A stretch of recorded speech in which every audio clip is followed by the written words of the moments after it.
everyone, and thank you so much for coming back and joining me on my YouTube channel, Supreme Comics Girl. Now, I don't know if it's picking up on the camera, but it's distracting me. I have like bits of glitter from my makeup on my jumper. I don't know whether that'll show up. But anyways, tonight what I really wanted to do was come on and talk about like shows from 2020. It's hard to believe we're in 2021. Happy New Year, everyone. Shows from last year, 2020, that really wowed me, and I was like, okay, I'm gonna watch, keep watching, that were my favourite, and I was just really, really loving. So there's only 3, because there really was, hand on heart, only 3 that I was really super wowed by. So we're going to roll the intro, and then we're going to talk about them.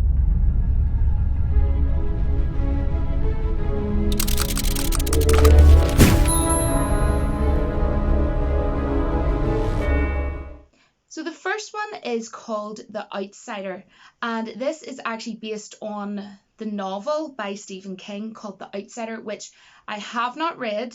So I have no idea how true this was to the actual novel, but I have heard there was some changes and things like that. But if you have read this Stephen King novel, please let me know and educate me down in the comments, because I would love to know more about it, because I just have not read it, but obviously I know who Stephen King is, obviously. But I really enjoyed this show. Now, it was out in HBO. I don't know whether it was HBO or HBO Max. Reason being is I watched it by other means. So I actually can't get HBO in Ireland. So if there's a difference between HBO and HBO Max, you can let me know. But that's I know that that's what it was on. Now, there is only 1 season of this. I don't know whether there's going to be a season 2. That I don't think that has been sort of announced. I think they could probably do another season from how it ended, but again, I haven't read the novel, so I wouldn't really know. Now, the best way for me to describe this would be crime/horror drama series. That's what this season was. And it was super, super intriguing and had me hooked and wanting to watch. You know, when you watch one episode, you're like, oh, I need to go and get a cup of coffee and watch the next one and the next one. And then you wake up and you're like, oh, I have to quickly watch the next episode. It had me like that, basically without ruining anything, because it's the kind of show where I could easily, within a couple of sentences, ruin the whole entire, well, there only is 1 season, the whole season for you. It's basically what starts off as like a police investigation, it turns into like a supernatural force. And there's a character in it called Holly Gibney. And she really stood out to me. I absolutely was so drawn to her character. I loved her so, so much. She was by far my favourite in this whole entire season. And yeah, the actors, I thought overall, you know, there wasn't anybody that was bad or anything. You know, the acting's good. She was the best actor in it. I thought she was amazing. Loved her. And wow, it just got better and better, and I really loved how it ended actually as well. But as I say, you know, I'm not going to ruin it for anybody in case anybody, you know, hasn't seen it. And the reason why I wanted to talk about this one first is because it was a really intriguing show. So if you are into Stephen King or read his novels, or you just want to watch a really well written season, and it is only 1 season, like, do you know what I mean? So it's not going to take you that long to watch it. So put your kettle on, grab a cup of tea or grab a cup of coffee and go and watch it. So the next one that I want to talk about, the second one that I want to talk about is, of course it is, Star Wars, The Clone Wars season finale. You know, the final season, the last one we got and the last one we will ever get of the Clone Wars. As sad and as emotional as it was for this to come to an end, oh my gosh, we had so many amazing things that happened. I'll be here all night talking about it. Of course, I did review every single episode individually on my channel. So if you go onto my channel and you want to get a more in-depth sort of review on every single episode, you can do so in my playlists. It should be under Star Wars, and I did all the reviews. But I mean, all those awesome moments. We had Ahsoka kicking ass. She's my favourite character in the Clone Wars. And the scenes with her and Darth Maul were absolutely epic. And I don't just throw the word epic out there like for whatever. It has to be really, really good for me to say something's epic. And to see Ahsoka in just do so well in this season, in that last season, and oh my gosh, the ending that we got, wow. And I have to mention the scene of Darth Vader in the snow and his cloak blowing and everything, and the wind and the snow. I'm like, oh my gosh. And like, that's the thing, like the animation and the visuals for the Clone Wars just gets better and better. But I actually really do like the animation. I know it's not for everybody, but I'm one of the fans of Star Wars that absolutely has always loved Star Wars The Clone Wars. And yes, there was some weak episodes, but then we got better and better and better, and I thought that it finished absolutely amazing. And going back to talking about Darth Vader, guys, when he was standing there in the snow, no words, but you just felt so much in that moment, so much emotion. And there was so much emotion within that season, and it just kept getting better and better. Yes, there was weak episodes. I thought just weren't as good as others in the beginning, but like the last 4 or 5 episodes, wow, oh my goodness. And I just have to give it to that show, honestly, Star Wars, The Clone Wars. So you can let me know if that would be on your like top list for shows of 2020. Now, the last one is The Mandalorian Season 2. Reason being was because it was gosh darn phenomenal. For starters, the first episode blew me away.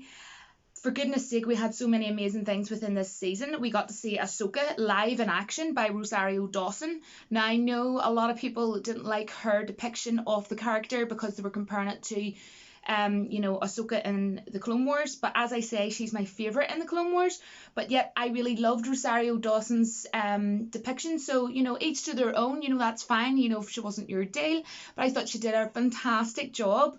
I was so happy to see that. And what also was absolutely amazing was the visuals. We got to see the Krayt Dragon. Oh my gosh, that was amazing. And we went Knights of Old Republic, like, oh gosh, that was amazing. And then we also, like, with the Krayt Dragon, like the dragon remains and everything that you got to see in that episode of The Mandalorian, that was like a big throwback to when C-3PO was walking by and he seen, the dragon remains and everything. Like, there was so many throwbacks as well, and that's what I love about The Mandalorian. And they know how to do it right. It's brilliant storytelling, brilliant top-notch visuals. Like, the amount of money that they must spend on this show must be absolutely unbelievable, because it just blew me away. And I loved season 1, but I have to say I much more enjoyed season 2 than I did season 1. Season 2 was way, way, way better by miles. And that's not a bad thing, that's a good thing, because season 1 was brilliant. But like, anytime anyone asks me, oh, I haven't seen season 2 yet, what's it like? I just say, well, look, let's just put it this way. If you liked season 1, I think you'll love it, because in my opinion, it's way better. But I won't spoil it for you, because I hate spoiling things for people. But it's just like, sometimes when I'm out, I always have my, I have a Han Solo Star Wars purse. And sometimes people go, oh, cool purse. Have you been watching The Mandalorian? And I'm like, yes, I finished it ages ago. But anyways, guys, oh my goodness, we had, as I say, the Krayt Dragon. That was amazing. And we also had little cute Grogu. We found out the name of Baby Yoda is Grogu. And then I won't say, in case there's anybody who hasn't watched the final episode, but we got really cool characters show up at the very end of the finale, the final episode. And for a lot of Star Wars fans, that was just absolutely out of this world, incredible, and everybody was so happy for it. Wow, this season was more than I could have expected. I did not expect what we got, and I'm meaning that in the sense of, I knew we were going to have it at a high bar and it was going to be fantastic, because everyone who works on the show is amazing and really, really does have that care and love for Star Wars from they were really young. But at the same time, I wasn't expecting it to be that, like, I was just, whoa, this is so good. Mando is amazing, played by Pedro Pascal. And him and Grogu together, amazing. And I loved all the scenes, of course, of Rosario Dawson, Ahsoka, and I have to mention actually Moff Gideon, because he became like a favorite of mine. Honestly, he was freaking badass. Him and his dark saber. Oh my gosh, that scene with the dark saber. It's like, oh. You can't play with one of these yet, or something along them lines to Grogu. Oh my gosh. He was freaking badass. He really, really was. And he actually played a character called Gus on Breaking Bad. And I didn't really like that series, to be honest. But I absolutely loved him. He played the villain basically in that show. And of course he's the villain in this. So that was really cool and weird. But it was awesome. Every time I see him, I'm just thinking of Gus, you know, like Pollos Hermanos from from Breaking Bad. And of course I have to mention the music score as well by Ludwig Göransson. I mean, like, he is fantastic. He did the music like for Bloodborne, you know, the game Bloodborne, if any of you have played Bloodborne. And he also did the music for Marvel's big hit Black Panther movie. And I have always been a fan of his music. I've been a fan of his music for years. But I really, really appreciate how he goes about the music for this. And what I have to say as well is there was a couple of times where he was even mixing in, like, you know, like John Williams sort of vibes. And I just have to give it to him, honestly. So they are the 3 shows that had me really, this is really cool, wow, or, you know, I can't wait to watch the next episode, you know, feel really happy, get those feels of, I feel really happy, I want to watch another episode. Or when you finish watching it all, you're like, oh no, I want to watch more. You know, it gets you wanting more sort of thing. And that's when you know you have a good show or a good movie that you know there's going to be a sequel to, or whatever, a third movie. That's how you obviously know clearly that you really, really do love and adore something. And what I really want to know below, because I could honestly only think of 3. I might be really embarrassed if someone writes one and I'm like, oh yeah. But honestly, guys, when I sat and really thought about this before I done the video, I genuinely, hand on heart, can only think of 3 that I watched in 2020 that I was so pleased with, so happy with, and just would recommend to other people. Do you know what I mean? And honestly, The Outsider is definitely one I would recommend to anybody who just likes to sit down and watch a really good show and likes a bit of horror, likes a bit of crime, investigator type style stuff, you know, drama. Then definitely watch it. And you know, if you are a fan of other Stephen King movies, or if you have read some of his novels and you thought they were a really good read and you really enjoyed them, then I would definitely highly recommend The Outsider. It was absolutely fantastic. And it's obviously, you know, it's story focused, story based, but any visuals that were in there that I seen were very well done as well. It was just an overall really good show, so I thought it was definitely had to be up there to be in the mentions, because it was very different, something very different for me to watch. And yeah, I'm really, really glad that I watched The Outsider last year. I think it was around, say, February, March time, because I think it finished in March in 2020.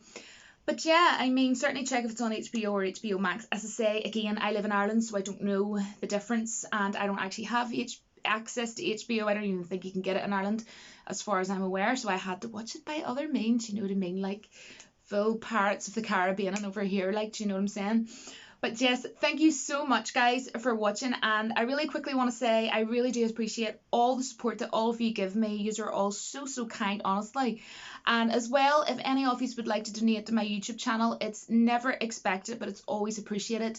How you can do that, if you would like to, is through my PayPal that I have set up. Now, down in the comment section on the pinned comments, there will be a link to my PayPal account, and you can go there and you can, you know, donate $1, $5, $10, as little as you want and as many times or whenever you want. Just basically, you know, it's never ever expected, guys. But other than that, I really hope you enjoyed this video. I came up with this idea like this morning, and I thought it kind of clashes with the other couple of videos that I've been doing lately, so I thought that I would do this one.